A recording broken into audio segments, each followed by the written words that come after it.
चाहिए। इस बीच बड़ी खबर, मुख्यमंत्री नायब सिंह सैनी को जीत हासिल हुई है। लाडवा से नायब सिंह सैनी जीत गए हैं और ये एक बड़ी खबर, मुख्यमंत्री नायब सिंह सैनी एक बार फिर से मुख्यमंत्री बनने जा रहे हैं, इसलिए भी क्योंकि ये पहले ही ऐलान हो चुका था। 48 पर फिलहाल कांटा रुका हुआ है। कांग्रेस 37 सरकार बनाने जा रही है बीजेपी। हरियाणा में नायब सिंह सैनी लाडवा से जीते हैं। मैं अरविंद केजरीवाल के बयान पर रिएक्शन सबसे पहले राहुल जी आपसे, ये रिएक्शन, इस रिएक्शन में क्या आप देख रहे हैं? कांग्रेस के लिए तंज है या खुद के लिए कुछ सबक है? मुझे लग रहा है दोनों चीज़ें हैं, क्योंकि कांग्रेस को लेकर अगर हम लोग देखें तो मध्य प्रदेश, छत्तीसगढ़, ये कुछ ऐसे पुराने भी उदाहरण रहे हैं जहाँ पे कि अति आत्मविश्वास के कारण मामले कुछ हाथ से निकलते हुए दिखाई दिया था हम लोगों को। वो चीज़ अभी हरियाणा में भी दिखाई दे रहा है। और दिल्ली विधानसभा चुनाव होने वाले हैं, और ये बात भी उन्होंने बिल्कुल सही कहा कि दिल्ली में वो राज्य सरकार में जो है कि 2013 से तीसरे टर्म में सरकार में है, और एमसीडी जिसको लेके पूरा ठीकरा बीजेपी के ऊपर डाल दिया जाता था।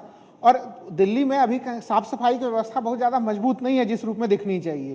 तो उन्हें अपने कमजोरियों का सीधा उन्हें जानकारी है, और वो अपने कार्यकर्ताओं को सीधे संबोधित कर रहे हैं कि आप किस रूप में, अब आपकी भूमिका क्या होनी चाहिए। क्योंकि अगर थोड़ा सा भी लास्ट में भी कहीं से भी आपसे गड़बड़ी होती है तो चुनाव जो आप जीत सकते हैं, वो जीता हुआ चुनाव आपके हाथ से बाहर हो सकता है। ये चीजें तो अतीत में भी एक बात क्लियर है राणा यशवंत जी, इस पर आपका भी रिएक्शन, कि अरविंद केजरीवाल भी अब समझ गए कि वो जो तमाम तिकड़म होते हैं, तिकड़मबाजी होती है, देखो साहब बीजेपी वाले काम नहीं करने दे रहे हैं, वो नहीं करने दे रहे हैं, ये नहीं करने दे रहे, अब ये सब चलेगा नहीं, ये वो समझ रहे हैं अब।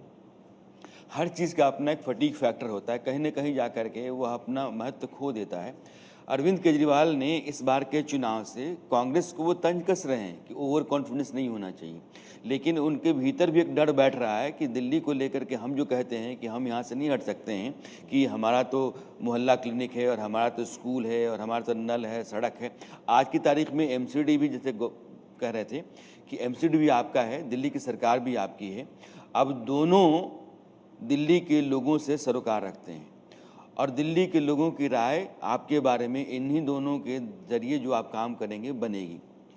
ऐसे में अब हरियाणा जो पड़ोस का राज्य है, 3 महीने पर दिल्ली में चुनाव है, फरवरी में चुनाव हो जाएंगे, तो अक्टूबर, नवंबर, दिसंबर, तो 4 महीने मान लीजिए। 4 महीने आपकी तैयारी के भी हैं और जाहिर